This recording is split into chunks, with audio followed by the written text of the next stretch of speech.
বলছি pollution test করাবো, গাড়ি ঢুকিয়ে দেবো এখানে।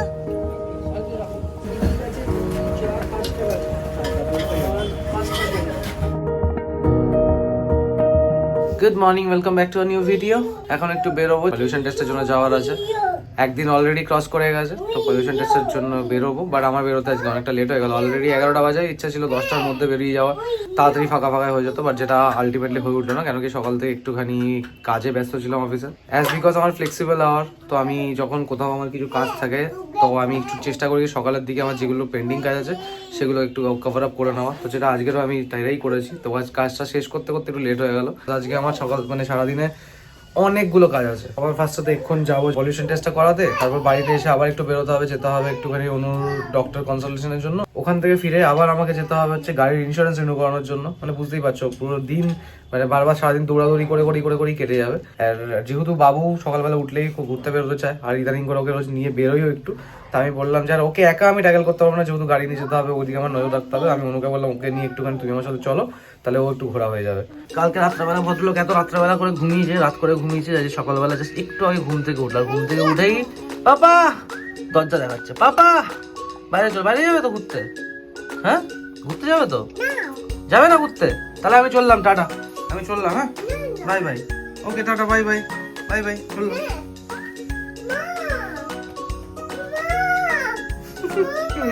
তুমি যাবে আমার সাথে? তুমি ঘুরতে যাবে? হ্যাঁ, আমি বসবো না এখন, আমি ঘুরতে যাবো। তুমি যাবে ঘুরতে আমার সাথে? না গেলে বলো। যাও ঢুকে পড়ো, চলো চলো, ওঠো ওঠো ওঠো, ভেতরে ওঠো। কোথা দিয়ে ওঠে? পিছন দিক দিয়ে ওঠো, চলো পিছনে ওঠো তুমি। কেমন? হ্যাঁ যাও, ওঠে পড়ো, ওঠে পড়ো, যাও। উঠতে পারবে না? উঠিয়ে দেবো, উঠিয়ে দেবো? আচ্ছা ওঠো, এবার ওঠো। হ্যাঁ ইয়া, চলো। অনু গেছে একটুখানি বিস্কুট নেওয়ার জন্য, বিস্কুট নিয়ে আসুক, আমি ততক্ষণ গাড়িটা বের করি। অল সেট তো বাবু, এবারে বেরোই। ইয়া চলো। হ্যাঁ এই তো, না তোমাকে সামনে বসালে এই তোমার সমস্যা। আমাদের 11:30 বেজে গেল বেরোতে বেরোতে। আমরা এখানে পৌঁছাতে গেছি, বাট এখানে কতটা গাড়ির ভিড় আছে গিয়ে দেখে আসি। গাড়িটা ঢোকালাম না, আগে বাইরে দাঁড় করিয়ে রেখে এলাম, জিজ্ঞেস করে ভিড় আছে, ভালোই ভিড় আছে।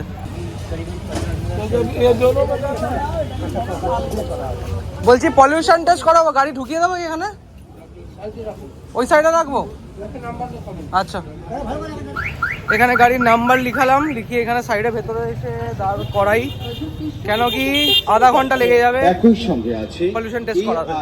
আধা ঘন্টা দাঁড়িয়ে থাকতে হয়। পলিউশন টেস্ট করাতে 2 মিনিটে লাগে, আধা ঘন্টা ওয়েট করতে হবে। গাড়ি দাঁড় করাতে বললো এখানে ভেতরে ঢুকিয়ে, এবার এখানে পুরো জায়গা পুরো হচপচ। ওখানে একটা গাড়ি, এখানে গাড়ি, এই সামনে গাড়ি, এদিকে গাড়ি বেরোনোর এদিকে জায়গা নেই, petrol pump. This is the reason আমি এখানে না তাড়াতাড়ি আসার জন্যই চেয়েছিলাম, কি সাথে সকাল সকাল চলে এলে বেটার হতো। আনফর্চুনেটলি আসতে পারলাম না। এখানে এই পেট্রোল পাম্পটাতে এমনই অবস্থা। অ্যাকচুয়ালি এই পেট্রোল পাম্পে না, মোস্ট অফ দ্য পেট্রোল পাম্পে এরকমই অবস্থা থাকে। সব দিক থেকে গাড়ি বেরোচ্ছে, গাড়ি ঢুকছে, তুমি একটা সিঙ্গেল জায়গা নেই যেখানে তুমি গাড়ি করে দাঁড়াতে পারো। স্টিল আমি এখানটাতে একটু সাইড করে এসে দাঁড়ালাম, ওদিকটাতে বলে এলাম আমি ওদেরকে যে আমার গাড়ির নাম্বার এলে আমাকে তারা ডেকে নেয়, না হলে তো অ্যাকচুয়ালি খুব মুশকিল। ওরা ডেকে নিলে এখানে সাইড করে দাঁড়াই আপাতত, না হলে বারবার এগোনো পেছনো এই করে চলেছি আমি। ফাইনালি আমরা সামনে এসে গেছি, কারণ আমাদের নাম্বারের পরেরটাই আছে। একটা বাইক আছে, ওই বাইকটা হয়ে গেল, তারপরে আমাদের নাম্বার লাগবে। ঠান্ডা লেগে গেছে শোনা? ও ঠান্ডা লেগে গেছে। এই মা আর এক ছেলে, দুজনের, ছেলে আর মা, ছেলে আর মা, ছেলে আর মা। আমি জ্বালাতনের কথা বলিনি। খুব ভালো একটা কাজ করেছিস, এত সুন্দর রোদ্দুরটা পাচ্ছে, কি ভালো লাগছে সেই মধ্যে।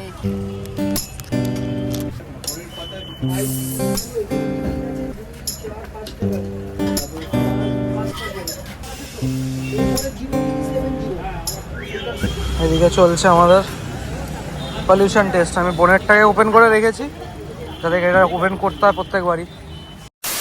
পলিউশন টেস্ট কমপ্লিট হয়ে গেছে, রিপোর্ট এখানে, রিপোর্ট নিয়ে নিচ্ছি। পলিউশন টেস্ট লেখা আছে, এর মধ্যে ঢুকিয়ে রাখি অ্যাকচুয়ালি।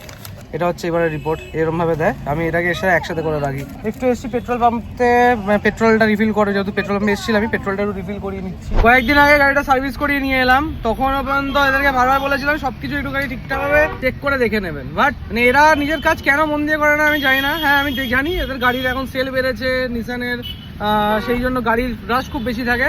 তাহলে কমসে কম যদি সেইটুকু এফর্টটুকু না দিতে পারে দেন দের ইজ নো পয়েন্ট। মানে শুধু গাড়ি বেচলেই তো হয় না, তার সার্ভিসিংটা আগে তার সার্ভিসিং যথেষ্ট ভালো ছিল।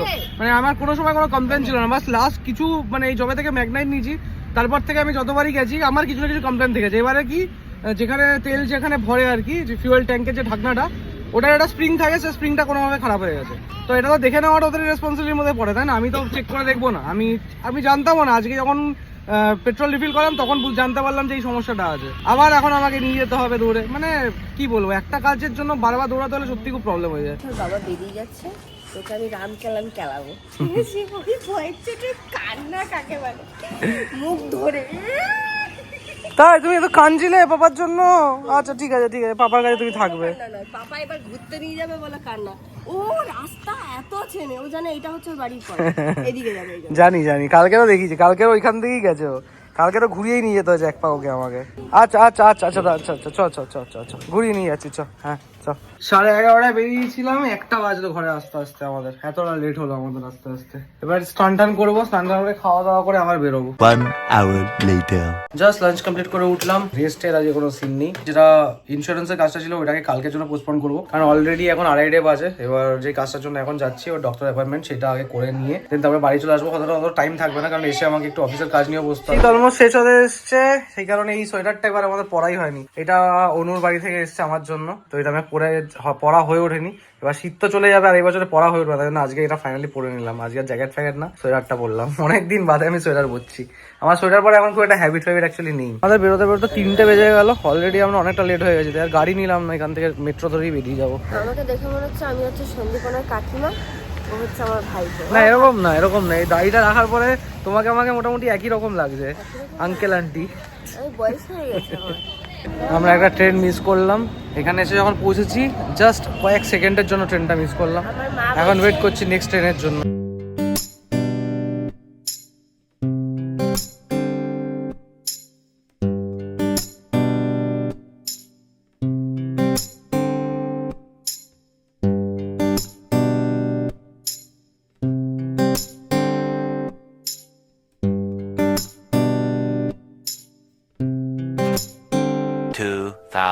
years later. Welcome back. আমরা যে কাজটার জন্য এসেছিলাম, মানে ওর ডাক্তার দেখানোর, সেই কাজটা আমাদের ফাইনালি হয়ে গেছে। আমরা এখন বাড়ির দিকে ব্যাক করব। আমরা টালিগঞ্জে নামলাম, তো কি এই টালিগঞ্জ থেকে এখান থেকে অটো নিয়ে বাড়ির দিকে যাব। একটুখানি টাইম মানে এদিক ওদিক ঘুরে একটু চা খাবো, বেসিক্যালি চাটা খেয়ে তারপরে বাড়ির দিকে ফিরবো। Meanwhile, কফি শুধু চা? ও আচ্ছা আচ্ছা আচ্ছা, না না একটাই কফি দিন। নেমেছিল চা খাওয়ার জন্য, হচ্ছে কফি। জাস্ট ঘরে এসে ঢুকলাম, ঢুকতে ঢুকতে আমাদের 5:30 বেজে গেল। অনেক মুশকিলে আমার ছেলে ঘুমিয়েছে, আবার ঘুমায়নি। অ্যাকচুয়ালি কেন হবে না, আজকে ও অনেক বেলা পর্যন্ত সকালবেলা ঘুমিয়েছে। মানে আজকে অলমোস্ট ও 11:30টার সময়, 11:30 না, 10:30 পৌনে 11 নাগাদ ঘুম থেকে উঠেছে, যেটা ওর জন্য অনেকটা। সেটা দুপুরবেলা ও ঘুমাতেই চাইছিল না, তাও যে একটু ঘুমিয়েছে, এটাই অনেক বড় কথা। এখন উঠ গিয়া আমার কাছে আছো, আমার কাছে আছো, বলে বলে আমার কাছে আমার চোনা। তোমার ঘুম হয়ে গেছে? আমার নানি, আচ্ছা ফুটাও, এটা ফুলি দাও। নানি নানি শোনা, নানি তোমার মা ফুলি, আমি তো ফোলাতে পারি না, তোমার মা ফুলি দাও। শোনা, নানি নানি নানি তোমাকে দেখতে পাচ্ছি না? দেখতে পাচ্ছি, দেখতে পাচ্ছ? দেখো দেখো দেখো, থ্যাংক ইউ দাও। তোমার সিটি বার্তা বলে ধরে আমার স্টেশনে একটুখানি রেস্ট নিচ্ছি, আর আমি ওদিকে ওই গাড়ির যে শোরুম আছে ওখানে একটুখানি কল করে জানিয়ে দিলাম যে আজকে আমি যেতে পারছি না ডিউ টু মাই ওয়ার্ক। কারণ আমি এখন কোনো মতেই আমাকে মোটামুটি 6:15 মধ্যে ফের লগ ইন করতে হবে। মানে আগামীকালকে যাবো বলে রেখেছি, এখন দেখা যাক আগামীকালকে কখন যাই, সেটা এখনো ডিসাইড করিনি কখন কি যাবো না যাবো। তো I am really feeling tired right now. তো একটুখানি রেস্ট নিয়ে তখন নিজের কাজ নিয়ে বলবো। কি হয়েছে, কি করছিস তুই এরা? হ্যাঁ কি করছিসটা কি তুই এরা? কি টাইপের কাজ এটা? আইয়ো হ্যাঁ হ্যাঁ, বন্ধ লক হয়ে যাবে, পার্মানেন্ট লক হয়ে যাবে, আর খুলবে না কোনো না। আইয়ো আইয়ো বাবু, হাতে করে দিবি তো? হাতে করে দিবি তো? দিবি হ্যাঁ কি না? দিবি হ্যাঁ কি না? দিবি না হাতে করে? পড়াশোনা করবি না? হ্যাঁ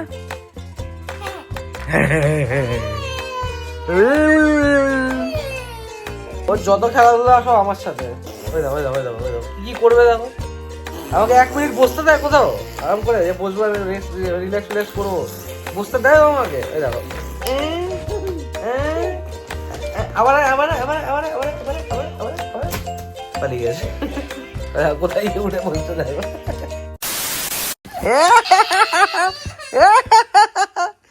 এই কান্নাকাটির কারণ হচ্ছে ফোনটা নিয়ে নিয়েছি। আরে বাবা, আরে বাবা, আরে বাবা, আরে বাবা, আরে বাবা, ফোন নিয়ে নিয়েছি বলে কান্নাকাটি চলছে। এরা ফোন নিয়ে নিয়েছি বলে। তোর কোনো ফোন নেই, 0 ফোন, নো ফোন।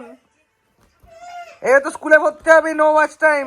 ব্যাস, স্কুলে ভর্তি হয়ে গেলি এবার শেষ, শেষ তোর দিন, সেই তোর সেই সব সুখের দিন শেষ, তোর সুখের দিন শেষ, তোর আর হবে না, লাভ নেই কান্নাকাটি করে।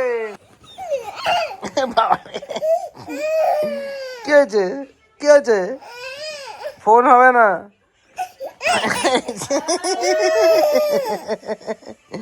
ফোন হবে না, ফোন হবে না, চলো চলো, ফোন হবে। আমাকে একটুখানি এখন বেরোতে হলো, কারণ কি আমার SIR এর যে হিয়ারিং হচ্ছে তার জন্য আমার ডাক পড়েছে, সেটা পরশুদিনকে আমাকে যেতে হবে। তার জন্য কি জেরক্স করানো আছে, আসলে অরিজিনাল তো নিয়ে যেতেই হবে, সেই কারণে সেগুলো সব জেরক্স করাবো। এখন এইখানে সমস্ত কিছু রয়েছে। বললাম না, হ্যাঙ্গামা একটা থেকে শুরু হয়, শেষ আর হয় না, হ্যাঙ্গামা একটার পর একটা চলতেই থাকে, এইসব চলতেই থাকছে। এটাই হচ্ছে আমার হোপফুলি। এখন বুধবার দিন যাবো, বুধবার দিন কাছে চ্যাপ্টার ক্লোজ হবে। বিকজ কিছুই না, জাস্ট একটা মানে স্পেলিং এর একখানা নামের একটু গোলমাল এসছে, কি আমার একটা কুমারের ডিফারেন্স এসছে, দ্যাট ইজ দ্য রিজন। লোকে একটা লেটারের প্রবলেম আসলেও লোকে হিয়ারিং এ ডাকছে, সেই জিনিসটা যে হ্যারাসমেন্টটা হচ্ছে, এটাই তো মেন এটা খুব প্রবলেম। বাজে হচ্ছে। আজকে যদি ও অফিস যেত, অফিস কিন্তু মানবে না। লাকিলি আমার ওয়ার্ক ফ্রম হোম কারণ আছে এটা- দেখে, এটা- না হলে হ্যাঁ। সিরিয়াসলি প্রবলেম হ্যাঁ, ছিল। অফিসে যেহেতু ওয়ার্ক ফ্রম হোম আছে বলে প্রবলেম হচ্ছে না, আর যদি অফিসে যেত আর কেউ অফিস মানবে না, কারণ ওদের একদিনের স্যালারি ঠিক কাটবেই। সেই, হ্যাঁ, তুমি বলতে সেই। পারো যে তোমাদের তার তো থেকে বড় কথা, লিভ থাকলেও, লিভ ব্যালেন্স থাকলেও আমাকে সবসময় লিভ অ্যাপ্রুভ করে না, এটা হচ্ছে সবচেয়ে বড় কথা। প্রজেক্টে কাজ থাকে সেটাই। আর আমাদের যখন ডেডলাইন থাকে, এখন যেমনি ডেডলাইন চলছে, রাত রাত অবধি করতে হচ্ছে, সেইগুলো তখন আর ইয়ে হয় না, এটাই হচ্ছে মেন ব্যাপার। যাক, কিছু করার নেই, পার্ট অফ ডিউটি, কিছু করার নেই, এই জিনিসটার ব্যাপারে করতেই হবে। সমস্ত যেগুলো ডকুমেন্ট জেরক্স করানো ছিল সেগুলো জেরক্স করালাম। আর সবচেয়ে ভালো ব্যাপার হচ্ছে আজকে জেরক্স করাতে আমার সময় লাগেনি, কারণ আজকে প্রিন্টের বেশি ভিড়। আর এরকম এমনিতে ভিড় প্রচুর ছিল, ফার্স্টে হলে অনেকটা টাইম লেগে যাবে। আর সবারই SIR এর ডাক পড়েছে ওই হিয়ারিংয়ের। লোককে তো আজব আজব কারণের জন্য হ্যারাস করছে, কারণ একটা নামের ডিফারেন্স, একটা ওয়ার্ডের, যেটা অনু বলছিল বেসিক্যালি, সেটা এখানেও কয়েকজন বললো। আর সবারই ওই মোটামুটি পরশু দিনকেই ডাকা যাবে, না আজকে থেকে সব রেডি করে রাখছে। এগুলো করে যেটা করছে সেটা সব থেকে বড় অন্যায় করছে, ঠিক আছে? এটাতে যিনি যে চাইছে, সেই যিনি আসতে চাইছে, এন্ট্রি নিতে চাইছে, সেই। নিজের জায়গাটা খারাপ করে দিয়েছে সম্পূর্ণ। আরে লোকে বলছে বেকার বেকার, মানে বিনা কারণে বলছে। একজনের সাথে কথা হচ্ছিল, এখানে জেরক্স করাতে এসছে, ওনার মায়ের 2 ছেলে, একজনের এজ 50, একজনের এজ 46, দুজনের বৈধ ভোটার, দুজনের ভোটার কার্ডে কোনো প্রবলেম নেই, দুজনের সব কিছু ঠিক আছে, সব কিছু ঠিক এসছে। তার মায়েরটাতে হিয়ারিংয়ে ডাক পড়েছে। তার মায়ের, এবার বুঝতেই পারছে 50 বছরের ছেলে, তার এজটা ঠিক কতটা হতে পারে, you can understand that thing. মানে কোনো মানে নেই, অকারণে হ্যারাসমেন্ট, অকারণে যাচ্ছে।